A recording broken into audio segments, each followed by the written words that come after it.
ਸਾਰਿਆਂ ਨੂੰ ਪਿਆਰ ਭਰੀ ਸਤਿ ਸ਼੍ਰੀ ਅਕਾਲ ਜੀ। ਅੱਜ ਆਪਾਂ ਵਟ ਇਜ਼ ਪ੍ਰੋਗਰਾਮਿੰਗ ਲੈਂਗੁਏਜ ਇਹਦੇ ਬਾਰੇ ਸਿੱਖਾਂਗੇ। What is a computer. ਹੁਣ ਪ੍ਰੋਗਰਾਮਿੰਗ ਲੈਂਗੁਏਜ ਨੂੰ ਸਮਝਣ ਤੋਂ ਪਹਿਲਾਂ ਸਾਨੂੰ ਸਮਝਣਾ ਪੜੇਗਾ ਕਿ ਕੰਪਿਊਟਰ ਕੀ ਹੈ। ਹੁਣ ਇਸ ਕੁਐਸਚਨ ਬਾਰੇ ਤੁਹਾਨੂੰ ਸਾਰਿਆਂ ਨੂੰ ਪਤਾ ਹੈ, ਕੰਪਿਊਟਰ ਇੱਕ ਇਲੈਕਟ੍ਰੋਨਿਕ ਡਿਵਾਈਸ ਹੈ ਜੋ ਇਨਪੁਟ ਲੈਂਦਾ ਹੈ ਤੇ ਪ੍ਰੋਸੈਸਿੰਗ ਤੋਂ ਬਾਅਦ ਸਾਨੂੰ ਆਊਟਪੁੱਟ ਦਿੰਦਾ ਹੈ। ਤੇ ਉਸ ਕੰਪਿਊਟਰ ਸਿਸਟਮ ਦੇ ਵਿੱਚ ਸੌਫਟਵੇਅਰ, ਹਾਰਡਵੇਅਰ ਤੇ ਯੂਜ਼ਰ, ਇੱਕ ਕੰਪਿਊਟਰ ਸਿਸਟਮ ਵਿੱਚ ਇਹ ਤਿੰਨ ਮੇਨ ਕੰਪੋਨੈਂਟਸ ਹਨ।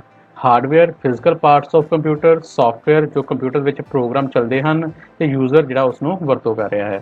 ਤੇ ਇਹ ਤਿੰਨੇ ਚੀਜ਼ਾਂ ਮਿਲ ਕੇ ਹੀ ਇੱਕ ਕੰਪਿਊਟਰ ਸਿਸਟਮ ਨੂੰ ਚੱਲਣ ਦੇ ਲਾਇਕ ਬਣਾਉਂਦੀਆਂ ਹਨ। ਹੁਣ ਵਟ ਇਜ਼ ਅ ਸੌਫਟਵੇਅਰ। ਹੁਣ ਸੌਫਟਵੇਅਰ ਕੀ ਹੈ? ਜੇਕਰ ਅਸੀਂ ਸੌਫਟਵੇਅਰ ਦੇ ਬਾਰੇ ਜਾਣਕਾਰੀ ਲੈਣਾ ਚਾਹੁੰਦੇ ਹਾਂ ਤਾਂ ਸਾਨੂੰ ਤਿੰਨ ਚੀਜ਼ਾਂ ਦੇ ਬਾਰੇ ਪਤਾ ਹੋਣਾ ਚਾਹੀਦਾ। ਸਭ ਤੋਂ ਪਹਿਲਾਂ ਇੰਸਟਰਕਸ਼ਨ, ਕੰਪਿਊਟਰ ਪ੍ਰੋਗਰਾਮ ਤੇ ਕੰਪਿਊਟਰ ਸੌਫਟਵੇਅਰ। ਹੁਣ ਸਭ ਤੋਂ ਪਹਿਲਾਂ ਇੰਸਟਰਕਸ਼ਨ। ਹੁਣ ਕੰਪਿਊਟਰ ਪ੍ਰੋਗਰਾਮ ਜਦੋਂ ਬਣਾਏ ਜਾਂਦੇ ਹਨ ਤੇ ਉਸ ਦੇ ਵਿੱਚ ਜੋ ਇੱਕ ਸਿੰਗਲ ਲਾਈਨ ਲਿਖੀ ਜਾਂਦੀ ਹੈ ਉਹਨੂੰ ਇੰਸਟਰਕਸ਼ਨ ਕਿਹਾ ਜਾਂਦਾ ਹੈ। ਕੰਪਿਊਟਰ ਇੰਸਟਰਕਸ਼ਨ ਦੇ ਅਕੋਰਡਿੰਗਲੀ ਕੰਮ ਕਰਦਾ ਹੈ ਤੇ ਜੇਕਰ ਅਸੀਂ ਕੰਪਿਊਟਰ ਤੋਂ ਕੋਈ ਵੀ ਕੰਮ ਕਰਾਉਣਾ ਹੈ ਤਾਂ ਉਹਨੂੰ ਅਲੱਗ-ਅਲੱਗ ਤਰ੍ਹਾਂ ਦੀਆਂ ਇੰਸਟਰਕਸ਼ਨਸ ਦਿੱਤੀਆਂ ਜਾਂਦੀਆਂ ਹਨ। ਤੇ ਇੰਸਟਰਕਸ਼ਨ ਇੱਕ ਪ੍ਰੋਗਰਾਮ ਵਿਚਲੀ ਲਾਈਨ ਨੂੰ, ਇੱਕ ਹਦਾਇਤ ਨੂੰ ਇੰਸਟਰਕਸ਼ਨ ਕਹਿੰਦੇ ਹਾਂ। ਉਸ ਤੋਂ ਬਾਅਦ ਜਾਂਦਾ ਪ੍ਰੋਗਰਾਮ। ਪ੍ਰੋਗਰਾਮ ਕੀ ਹੈ? Group of instructions. ਜਦੋਂ ਅਸੀਂ ਇੱਕ ਪ੍ਰੋਗਰਾਮ ਬਣਾਉਂਦੇ ਹਾਂ ਤੇ ਉਹਦੇ ਵਿੱਚ ਅਲੱਗ-ਅਲੱਗ ਤਰ੍ਹਾਂ ਦੀਆਂ ਇੰਸਟਰਕਸ਼ਨਸ ਲਿਖੀਆਂ ਜਾਂਦੀਆਂ ਹਨ ਜਿਹਦੇ ਨਾਲ ਉਹ ਕੰਪਿਊਟਰ ਪ੍ਰੋਗਰਾਮ ਜਿਹੜਾ ਹੈ ਉਹ ਕੰਮ ਕਰਦਾ ਹੈ। ਤੇ ਹਦਾਇਤਾਂ ਦੇ ਸਮੂਹ ਨੂੰ, ਇੰਸਟਰਕਸ਼ਨਸ ਦੇ ਸਮੂਹ ਨੂੰ ਕੰਪਿਊਟਰ ਪ੍ਰੋਗਰਾਮ ਕਿਹਾ ਜਾਂਦਾ ਹੈ। Computer program is a collection of instructions that can executed by the computer to perform specific task। ਠੀਕ ਆ, ਇੱਕ ਹਦਾਇਤ ਉਹ ਇੱਕ ਇੰਸਟਰਕਸ਼ਨ ਹੋਏਗੀ ਤੇ ਜਦੋਂ ਇੰਸਟਰਕਸ਼ਨਾਂ ਦਾ ਇੱਕ ਸਮੂਹ ਬਣ ਜਾਂਦਾ ਆ ਤੇ ਉਸ ਨੂੰ ਕੰਪਿਊਟਰ ਪ੍ਰੋਗਰਾਮ ਦਾ ਨਾਮ ਦਿੱਤਾ ਜਾਂਦਾ ਹੈ। ਤੇ ਜਦੋਂ ਅਸੀਂ ਇਸ ਤਰੀਕੇ ਦੇ ਕਈ ਛੋਟੇ-ਛੋਟੇ ਪ੍ਰੋਗਰਾਮ ਬਣਾ ਲੈਂਦੇ ਹਾਂ ਤੇ ਉਹ ਇੱਕ ਪ੍ਰੋਗਰਾਮਾਂ ਦਾ ਸਮੂਹ ਬਣ ਜਾਂਦਾ ਹੈ, ਗਰੁੱਪ ਆਫ ਪ੍ਰੋਗਰਾਮਸ। ਇਹਨਾਂ ਗਰੁੱਪ ਆਫ ਪ੍ਰੋਗਰਾਮਸ ਨੂੰ ਆਪਾਂ ਕੰਪਿਊਟਰ ਸੌਫਟਵੇਅਰ ਦਾ ਨਾਮ ਦਿੰਦੇ ਹਾਂ। Software is a set of programs ਦਾ ਇੱਕ ਸਮੂਹ which is designed to perform a well-defined function. A program is sequence of instruction written to solve a particular program. Instruction ਇੱਕ ਸਿੰਗਲ ਹਦਾਇਤ, ਹਦਾਇਤਾਂ ਦਾ ਇੱਕ ਸਮੂਹ, ਉਸ ਨੂੰ ਕੰਪਿਊਟਰ ਪ੍ਰੋਗਰਾਮ ਕਿਹਾ ਜਾਂਦਾ ਹੈ। ਤੇ ਜਦੋਂ ਇਦਾਂ ਦੇ ਛੋਟੇ-ਛੋਟੇ ਕਈ ਪ੍ਰੋਗਰਾਮ ਮਿਲ ਜਾਂਦੇ ਹਨ ਤੇ ਉਸ ਨੂੰ ਕੰਪਿਊਟਰ ਸੌਫਟਵੇਅਰ ਦਾ ਨਾਮ ਦਿੱਤਾ ਜਾਂਦਾ ਹੈ। How does a computer work. Computer ਹੁਣ ਕਿਸ ਤਰੀਕੇ ਨਾਲ ਕੰਮ ਕਰਦਾ? ਕੰਪਿਊਟਰ ਸਿਸਟਮ ਦੇ ਕੰਮ ਕਰਨ ਵਿੱਚ ਜਿੱਦਾਂ ਕਿ ਆਪਾਂ ਪਿੱਛੇ ਸਮਝ ਕੇ ਆਏ ਹਾਂ, ਤਿੰਨ ਚੀਜ਼ਾਂ ਯੂਜ਼ਰ, ਹਾਰਡਵੇਅਰ ਅਤੇ ਸੌਫਟਵੇਅਰ, ਇਹ ਤਿੰਨ ਚੀਜ਼ਾਂ ਮੇਨ ਹਨ। ਤੇ ਇੱਕ ਯੂਜ਼ਰ ਨੇ ਜੋ ਵੀ ਕੰਮ ਕੰਪਿਊਟਰ ਹਾਰਡਵੇਅਰ ਤੋਂ ਕਰਵਾਉਣਾ ਹੈ ਉਸ ਨੂੰ ਕੰਮ ਕਰਾਉਣ ਵਾਸਤੇ ਉਸ ਨੂੰ ਸੌਫਟਵੇਅਰ ਚਾਹੀਦੇ ਹਨ। ਤੇ ਸੌਫਟਵੇਅਰ ਦੋ ਤਰ੍ਹਾਂ ਦੇ ਹੁੰਦੇ ਹਨ, ਐਪਲੀਕੇਸ਼ਨ ਸੌਫਟਵੇਅਰ ਅਤੇ ਆਪਰੇਟਿੰਗ ਸਿਸਟਮ। ਹੁਣ ਇਹਨਾਂ ਦੇ ਵਿੱਚ ਆਪਰੇਟਿੰਗ ਸਿਸਟਮ ਜੋ ਹੈ ਉਹ ਸਭ ਤੋਂ ਮੇਨ ਸੌਫਟਵੇਅਰ ਹੈ ਜੋ ਕੰਪਿਊਟਰ ਦੇ ਸਾਰੇ ਹਾਰਡਵੇਅਰ ਨੂੰ ਮੈਨੇਜ ਕਰਦਾ ਹੈ, ਜਿੱਦਾਂ ਕਿ ਵਿੰਡੋਜ਼ 7, ਵਿੰਡੋ 10, ਯੂਨਿਕਸ, ਲਿਨਕਸ, ਇਹ ਸਾਰੇ ਕੀ ਹਨ? ਆਪਰੇਟਿੰਗ ਸਿਸਟਮ ਦੀਆਂ ਉਦਾਹਰਨਾਂ ਹਨ। ਤੇ ਆਪਰੇਟਿੰਗ ਸਿਸਟਮ ਸਭ ਤੋਂ ਪਹਿਲਾਂ ਹਾਰਡਵੇਅਰ ਦੇ ਉੱਪਰ ਇੰਸਟਾਲ ਕੀਤਾ ਜਾਂਦਾ ਹੈ ਤਾਂ ਕਿ ਹਾਰਡਵੇਅਰ ਪਾਰਟਸ ਹਨ ਉਹ ਸਹੀ ਤਰੀਕੇ ਨਾਲ ਕੰਮ ਕਰ ਸਕਣ। ਤੇ ਹਾਰਡਵੇਅਰ ਪਾਰਟਸ ਤੋਂ ਕੰਮ ਕਰਵਾਉਣ ਵਾਸਤੇ ਯੂਜ਼ਰ ਨੂੰ ਐਪਲੀਕੇਸ਼ਨ ਸੌਫਟਵੇਅਰ ਦੀ ਵਰਤੋਂ ਕਰਨੀ ਪੈਂਦੀ ਹੈ। ਯੂਜ਼ਰ ਐਪਲੀਕੇਸ਼ਨ ਸੌਫਟਵੇਅਰ ਦੇ ਨਾਲ ਡੀਲ ਕਰਦਾ ਹੈ, ਐਪਲੀਕੇਸ਼ਨ ਸੌਫਟਵੇਅਰ ਜਿਹੜੇ ਆ ਆਪਰੇਟਿੰਗ ਸਿਸਟਮ ਨਾਲ ਡੀਲ ਕਰਦੇ ਹਨ ਤੇ ਆਪਰੇਟਿੰਗ ਸਿਸਟਮ ਜਿਹੜਾ ਆ ਅੱਗੇ ਹਾਰਡਵੇਅਰ ਤੋਂ ਕੰਮ ਕਰਵਾ ਕੇ ਸਾਨੂੰ ਯੂਜ਼ਰ ਤੱਕ ਇਨਫੋਰਮੇਸ਼ਨ ਨੂੰ ਪਹੁੰਚਾਉਂਦਾ ਹੈ। ਤੇ ਇਹ ਚਾਰੇ ਕੰਪਿਊਟਰ ਸਿਸਟਮ ਦੇ ਜਿਹੜੇ ਚਾਰ ਭਾਗ ਹਨ ਇਹਨਾਂ ਦੇ ਨਾਲ ਹੀ ਪੂਰਾ ਕੰਪਿਊਟਰ ਸਿਸਟਮ ਜਿਹੜਾ ਹੈ ਉਹ ਕੰਮ ਕਰਦਾ ਹੈ। What is a language. ਹੁਣ ਅਸੀਂ ਪ੍ਰੋਗਰਾਮਿੰਗ ਭਾਸ਼ਾਵਾਂ ਦੇ ਬਾਰੇ ਜਾਣਨ ਦੀ ਕੋਸ਼ਿਸ਼ ਕਰ ਰਹੇ ਹਾਂ ਤੇ ਉਸ ਤੋਂ ਪਹਿਲਾਂ ਸਾਨੂੰ ਇਹ ਸਮਝਣਾ ਪਏਗਾ ਕਿ ਲੈਂਗੁਏਜ ਕੀ ਹੁੰਦੀ ਹੈ। ਲੈਂਗੁਏਜ ਇੱਕ ਮਾਧਿਅਮ ਹੈ ਇੱਕ ਪਰਸਨ ਤੋਂ ਦੂਸਰੇ ਪਰਸਨ ਤੱਕ ਆਪਣੇ ਵਿਚਾਰ ਸਾਂਝੇ ਕਰਨ ਦਾ। ਹੁਣ ਉਹ ਮਾਧਿਅਮ ਪੰਜਾਬੀ ਭਾਸ਼ਾ ਹੋ ਸਕਦੀ ਹੈ, ਉਹ ਅੰਗਰੇਜ਼ੀ ਭਾਸ਼ਾ ਹੋ ਸਕਦੀ ਹੈ, ਉਹ ਹਿੰਦੀ ਭਾਸ਼ਾ ਹੋ ਸਕਦੀ ਹੈ। Language is the medium of communication to share ideas, opinion with each other. ਆਪਣੇ ਵਿਚਾਰਾਂ ਨੂੰ ਦੂਸਰੇ ਤੱਕ ਪਹੁੰਚਾਉਣ ਵਾਸਤੇ ਲੈਂਗੁਏਜ ਦੀ ਵਰਤੋਂ ਕੀਤੀ ਜਾਂਦੀ ਹੈ। ਲੈਂਗੁਏਜ ਹਿੰਦੀ, ਪੰਜਾਬੀ, ਅੰਗਰੇਜ਼ੀ ਕੋਈ ਵੀ ਹੋ ਸਕਦੀ ਹੈ। How we learn a language. ਅਸੀਂ ਕੋਈ ਵੀ ਲੈਂਗੁਏਜ ਕਿਸ ਤਰੀਕੇ ਨਾਲ ਸਿੱਖਦੇ ਹਾਂ? ਇੱਕ ਲੈਂਗੁਏਜ ਨੂੰ ਸਿੱਖਣ ਦਾ ਇੱਕ ਪ੍ਰੋਸੈਸ ਹੈ। ਉਹ ਪ੍ਰੋਸੈਸ ਕੀ ਹੈ ਆਓ ਆਪਾਂ ਇਸ ਸਲਾਈਡ ਦੇ ਵਿੱਚ ਸਮਝਣ ਦੀ ਕੋਸ਼ਿਸ਼ ਕਰਦੇ ਹਾਂ। ਜੇਕਰ ਕੋਈ ਵੀ ਲੈਂਗੁਏਜ ਸਿੱਖਣਾ ਚਾਹੁੰਦੇ ਹਾਂ ਤਾਂ ਉਹਦਾ ਕੀ ਪ੍ਰੋਸੈਸ ਹੋਏਗਾ? ਸਭ ਤੋਂ ਪਹਿਲਾਂ number 1, we learn alphabets of that language like A to Z, ਛੋਟੀ ABC, ਵੱਡੀ ABC।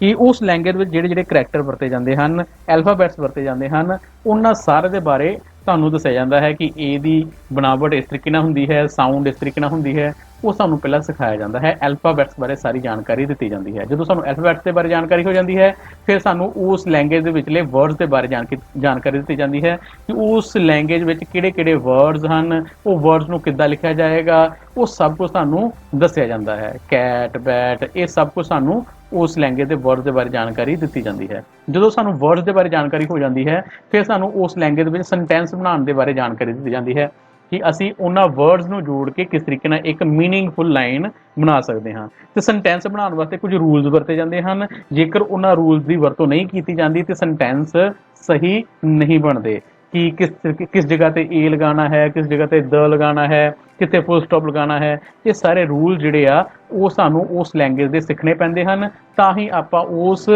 ਵਰਡਸ ਦੀ ਵਰਤੋਂ ਕਰਕੇ, ਉਹਨਾਂ ਵਰਡਸ ਦੀ ਵਰਤੋਂ ਕਰਕੇ ਇੱਕ ਮੀਨਿੰਗਫੁਲ ਸੈਂਟੈਂਸ ਜਿਹੜਾ ਆ ਬਣਾਉਣਾ ਸਿੱਖ ਪਾਵਾਂਗੇ। ਤੇ ਜਦੋਂ ਅਸੀਂ ਸੈਂਟੈਂਸ ਬਣਾਉਣਾ ਸਿੱਖ ਜਾਂਦੇ ਹਾਂ ਤੇ ਫਿਰ ਅਸੀਂ ਪੈਰਾਗ੍ਰਾਫ ਲਿਖ ਸਕਦੇ ਹਾਂ। ਉਹਨਾਂ ਸੈਂਟੈਂਸ ਦੀ ਵਰਤੋਂ ਕਰਕੇ ਇੱਕ ਛੋਟਾ ਪੈਰਾਗ੍ਰਾਫ ਜਿਹੜਾ ਆ ਉਹ ਬਹੁਤ ਆਸਾਨੀ ਦੇ ਨਾਲ ਬਣਾਇਆ ਜਾ ਸਕਦਾ ਹੈ। ਤੇ ਜਦੋਂ ਇੱਕ ਪਰਸਨ ਪੈਰਾਗ੍ਰਾਫ ਬਣਾਉਣੇ ਸਿੱਖ ਲੈਂਦਾ ਹੈ ਤੇ ਉਸ ਤੋਂ ਬਾਅਦ ਉਸ ਨੂੰ ਉਸ ਭਾਸ਼ਾ ਦੇ ਵਿੱਚ, ਉਸ ਲੈਂਗੁਏਜ ਵਿੱਚ ਐਸੇ ਲਿਖਣੇ ਕੋਈ ਮੁਸ਼ਕਲ ਨਹੀਂ ਲੱਗਦੇ। ਉਹ ਬਹੁਤ ਆਸਾਨੀ ਨਾਲ ਵੱਡੇ ਵੱਡੇ ਐਸੇ ਵੀ ਉਸ ਲੈਂਗੁਏਜ ਵਿੱਚ ਲਿਖ ਸਕਦਾ ਹੈ।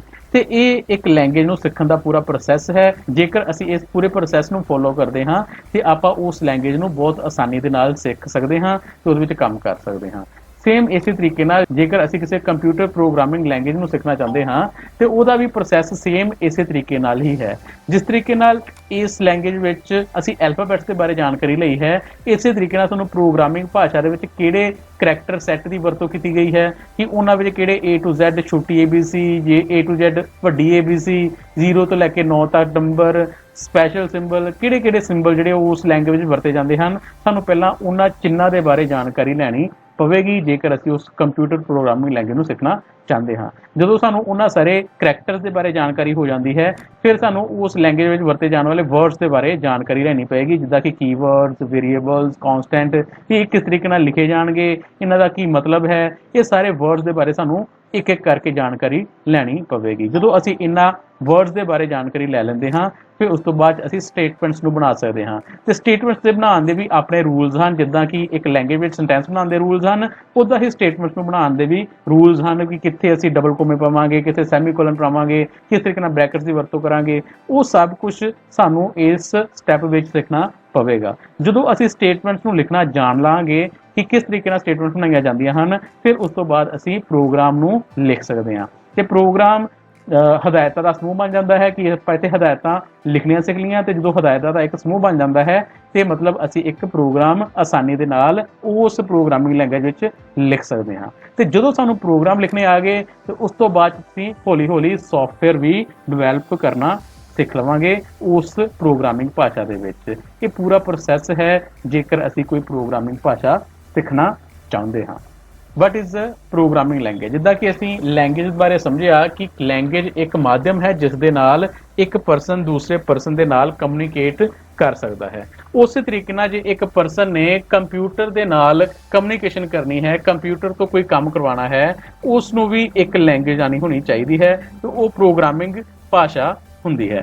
ਜੇਕਰ ਸਾਨੂੰ ਪ੍ਰੋਗਰਾਮਿੰਗ ਭਾਸ਼ਾ ਆਂਦੀ ਹੈ ਤੇ ਇੱਕ ਪਰਸਨ ਇੱਕ ਕੰਪਿਊਟਰ ਸਿਸਟਮ ਦੇ ਨਾਲ ਗੱਲਬਾਤ ਕਰ ਸਕਦਾ ਹੈ, ਉਸ ਤੋਂ ਕੰਮ ਕਰਵਾ ਸਕਦਾ ਹੈ।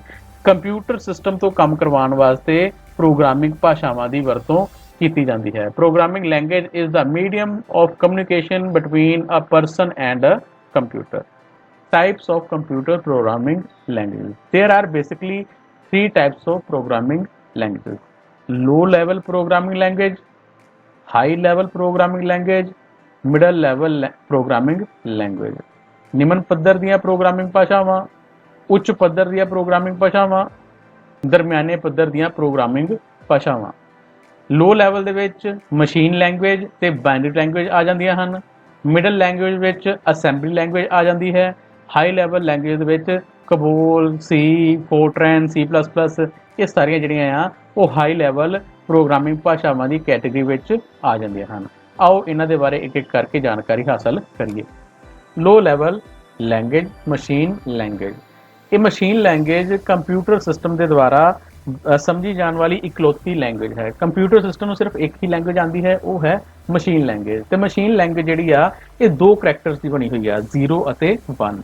0 ਅਤੇ 1 ਮਤਲਬ ਬਾਈਨਰੀ। ਬਾਈਨਰੀ ਤੋਂ ਭਾਵ ਦੋ ਅੱਖਰ ਹੀ ਮਸ਼ੀਨ ਲੈਂਗੁਏਜ ਵਿੱਚ ਵਰਤੇ ਜਾਂਦੇ ਹਨ। ਪੂਰਾ ਪ੍ਰੋਗਰਾਮ ਇਹਨਾਂ ਦੋ ਅੱਖਰਾਂ ਦੀ ਵਰਤੋਂ ਕਰਕੇ ਹੀ ਤਿਆਰ ਕੀਤਾ ਜਾਂਦਾ ਹੈ, 0 ਅਤੇ 1 ਦੀ ਵਰਤੋਂ ਕਰਕੇ।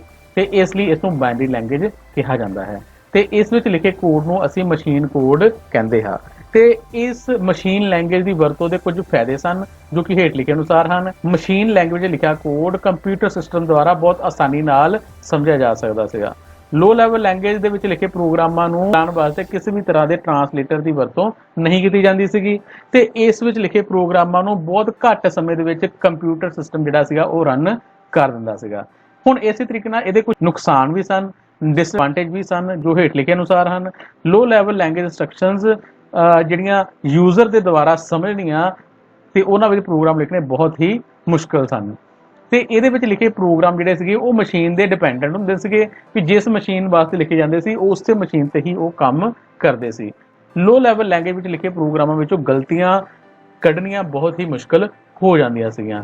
ਇਹ ਸਾਰੀਆਂ ਪ੍ਰੋਬਲਮਸ ਦੇ ਕਾਰਨ ਅਸੀਂ ਲੋ ਲੈਵਲ ਲੈਂਗੁਏਜ ਦੇ ਬਾਅਦ ਵਿੱਚ ਉਹਦਾ ਅਗਲਾ ਸਬਸੈਟ ਜਿਹੜਾ ਸੀਗਾ ਉਹ ਮਿਡਲ ਲੈਵਲ ਲੈਂਗੁਏਜ ਦੀ ਖੋਜ ਕੀਤੀ। ਜਦੋਂ ਕੰਪਿਊਟਰ ਸਿਸਟਮ ਆਏ ਸਨ ਉਦੋਂ ਕੰਪਿਊਟਰ ਸਿਸਟਮ ਦੇ ਵਿੱਚ ਪ੍ਰੋਗਰਾਮ ਲਿਖਣ ਲਈ ਲੋ ਲੈਵਲ ਲੈਂਗੁਏਜ ਦੀ ਵਰਤੋਂ ਕੀਤੀ ਜਾਂਦੀ ਸੀਗੀ, ਪਰ ਹੌਲੀ-ਹੌਲੀ ਨਵੀਆਂ ਲੈਂਗੁਏਜ ਇਜਾਦ ਕੀਤੀਆਂ ਗਈਆਂ ਤਾਂ ਕਿ ਅਸੀਂ ਨਵੇਂ ਤੇ ਆਸਾਨ ਤਰੀਕੇ ਨਾਲ ਪ੍ਰੋਗਰਾਮਿੰਗ ਕਰ ਸਕੀਏ।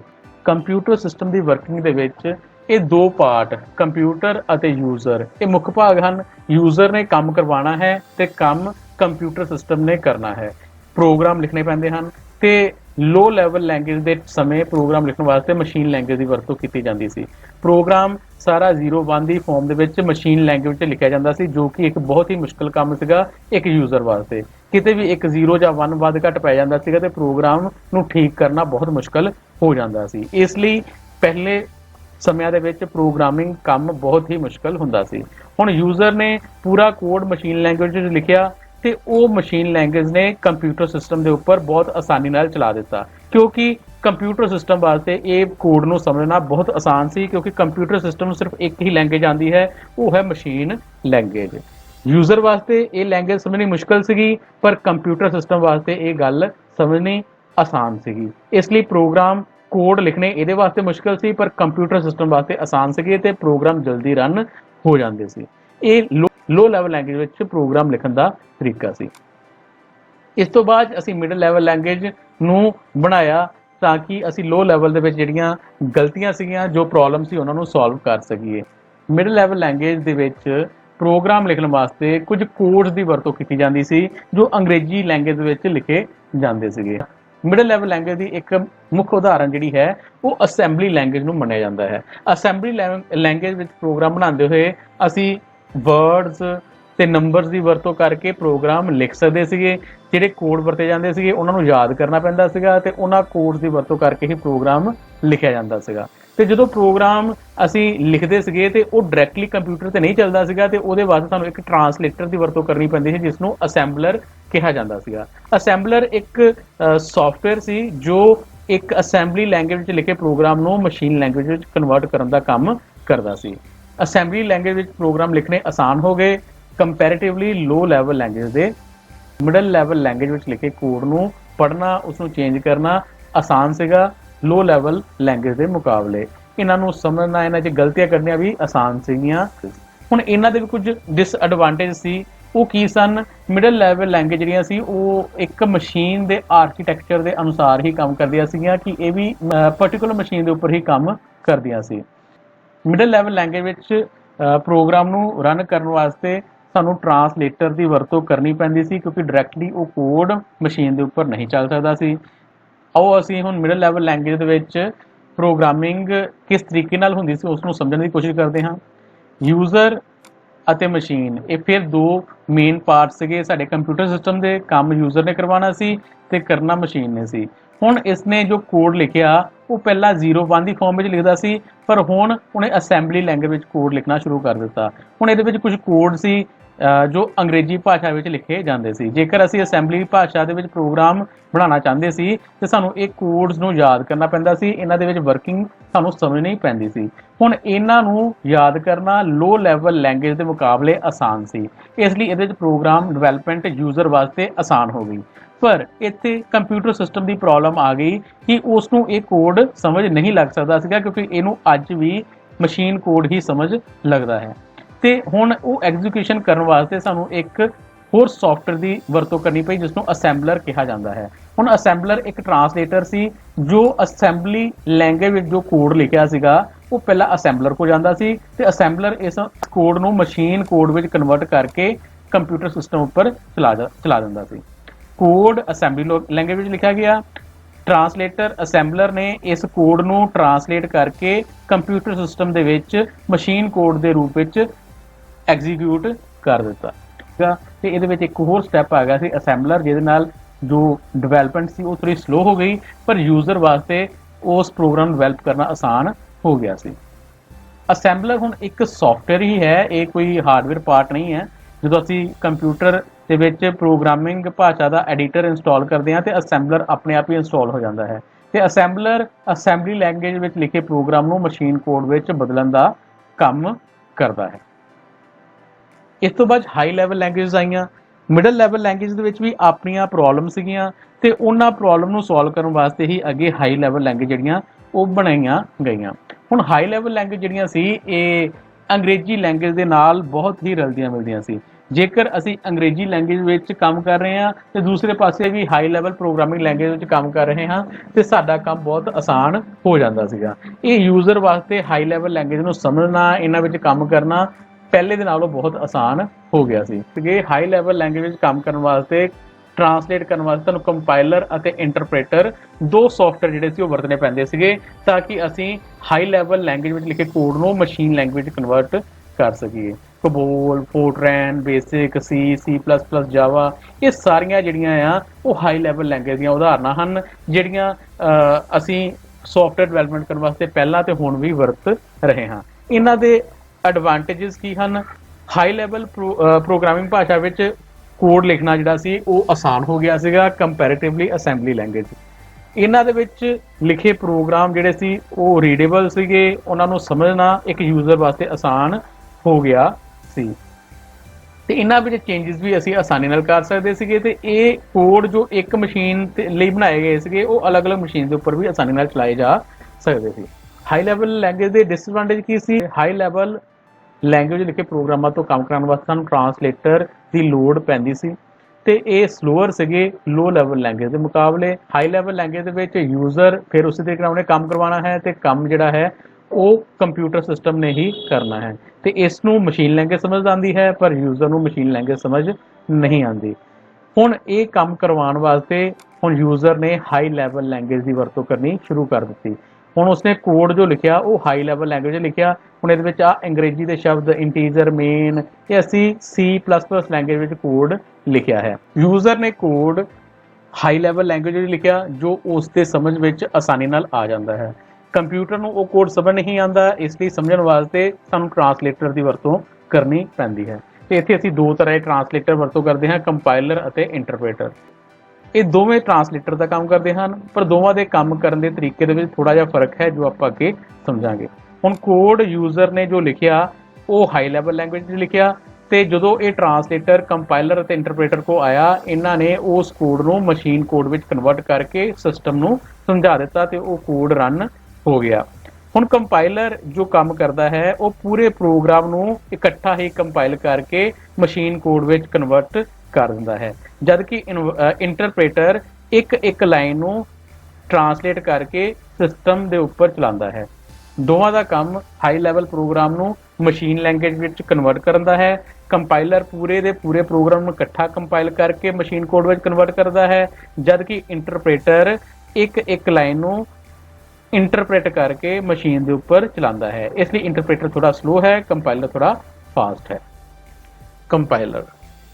ਕੰਪਾਈਲਰ ਇੱਕ ਸੌਫਟਵੇਅਰ ਹੈ ਜੋ ਹਾਈ ਲੈਵਲ ਲੈਂਗੁਏਜ ਵਿੱਚ ਲਿਖੇ ਪ੍ਰੋਗਰਾਮ ਨੂੰ ਮਸ਼ੀਨ ਲੈਂਗੁਏਜ ਵਿੱਚ ਕਨਵਰਟ ਕਰਨ ਦਾ ਕੰਮ ਕਰਦਾ ਹੈ। ਕੰਪਾਈਲਰ ਜੋ ਸੌਫਟਵੇਅਰ ਹੈ ਇਹ ਇੰਟਰਪ੍ਰੀਟਰ ਤੋਂ ਜ਼ਿਆਦਾ ਐਫੀਸ਼ੀਐਂਟ, ਜ਼ਿਆਦਾ ਇੰਟੈਲੀਜੈਂਟ ਮੰਨਿਆ ਜਾਂਦਾ ਹੈ, ਕਿਉਂਕਿ ਇਹ ਪੂਰੇ ਪ੍ਰੋਗਰਾਮ ਨੂੰ ਇਕੱਠਾ ਹੀ ਕੰਪਾਈਲ ਕਰ ਸਕਦਾ ਹੈ, ਜਦਕਿ ਇੰਟਰਪ੍ਰੀਟਰ ਜਿਹੜਾ ਹੈ ਉਹ ਇੱਕ ਹੀ ਲਾਈਨ ਨੂੰ ਕੰਪਾਈਲ ਜਾਂ ਇੰਟਰਪ੍ਰੀਟ ਕਰਦਾ ਹੈ।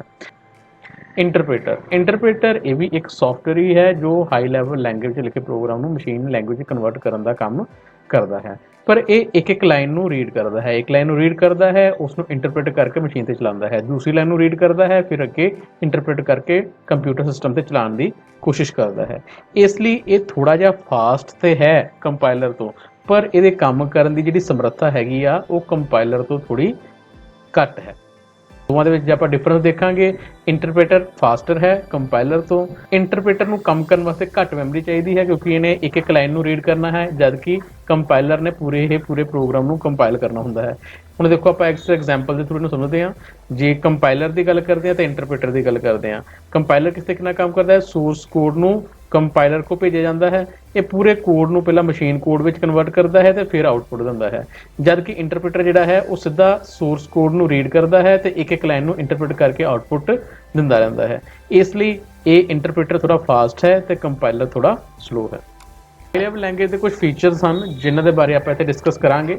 ਹਾਈ ਲੈਵਲ ਲੈਂਗੁਏਜ ਲਿਖੇ ਪ੍ਰੋਗਰਾਮ ਜਿਹੜੇ ਹਨ ਉਹ ਕਿਸੇ ਮਸ਼ੀਨ ਦੇ ਡਿਪੈਂਡੈਂਟ ਨਹੀਂ ਹਨ। ਇੱਕ ਮਸ਼ੀਨ ਤਾਂ ਲਿਖਿਆ ਪ੍ਰੋਗਰਾਮ ਉਹ ਦੂਸਰੀ ਮਸ਼ੀਨ ਤੇ ਬਹੁਤ ਆਸਾਨੀ ਨਾਲ ਚਲਾਇਆ ਜਾ ਸਕਦਾ ਹੈ। ਹਾਈ ਲੈਵਲ ਲੈਂਗੁਏਜ ਨੂੰ ਸਮਝਣਾ, ਉਸ ਵਿੱਚ ਪ੍ਰੋਗਰਾਮ ਬਣਾਉਣੇ ਆਸਾਨ ਹਨ, ਕਿਉਂਕਿ ਉਹ ਅੰਗਰੇਜ਼ੀ ਭਾਸ਼ਾ ਦੇ ਸ਼ਬਦਾਂ ਦੇ ਨਾਲ ਬਣੀ ਹੋਈ ਹੈ, ਜਿਨ੍ਹਾਂ ਨੂੰ ਸਮਝਣਾ ਇੱਕ ਆਮ ਇਨਸਾਨ ਵਾਸਤੇ ਆਸਾਨ ਹੋ ਜਾਂਦਾ ਹੈ। ਹਾਈ ਲੈਵਲ ਲੈਂਗੁਏਜ ਦੇ ਲਿਖੇ ਕੋਡਸ ਨੂੰ ਆਸਾਨੀ ਨਾਲ ਐਡਿਟ ਵੀ ਕੀਤਾ ਜਾ ਸਕਦਾ ਹੈ। ਜੇਕਰ ਉਸ ਵਿੱਚ ਕੋਈ ਗਲਤੀ ਹੋ ਜਾਂਦੀ ਹੈ ਤੇ ਉਸ ਨੂੰ ਚੇਂਜ ਆਸਾਨੀ ਨਾਲ ਕੀਤਾ ਜਾ ਸਕਦਾ ਹੈ। ਹਾਲਾਂਕਿ ਹਾਈ ਲੈਵਲ ਲੈਂਗੁਏਜ ਵਿੱਚ ਲਿਖੇ ਪ੍ਰੋਗਰਾਮ ਜਿਹੜੇ ਹਨ ਉਹ ਲੋ ਲੈਵਲ ਲੈਂਗੁਏਜ ਦੇ ਲਿਖੇ ਪ੍ਰੋਗਰਾਮਾਂ ਤੋਂ ਥੋੜੇ ਸਲੋ ਹਨ, ਪਰ ਫਿਰ ਵੀ ਇਹਦੇ ਵਿੱਚ ਕੰਮ ਕਰਨਾ ਇੱਕ ਯੂਜ਼ਰ ਵਾਸਤੇ ਆਸਾਨ ਹੈ। ਅਸੀਂ ਪਿਛਲੀ ਸਲਾਈਡਸ ਦੇ ਵਿੱਚ ਕੰਪਿਊਟਰ ਪ੍ਰੋਗਰਾਮਿੰਗ ਲੈਂਗੁਏਜ ਦੇ ਬਾਰੇ ਸਮਝਣ ਦੀ ਕੋਸ਼ਿਸ਼ ਕੀਤੀ ਹੈ। ਆਓ ਇੱਕ ਬਰੀਫ ਨੋਟ ਦੇ ਨਾਲ ਉਹਨੂੰ ਸਮਝਣ ਦੀ ਕੋਸ਼ਿਸ਼ ਕਰਦੇ ਹਾਂ।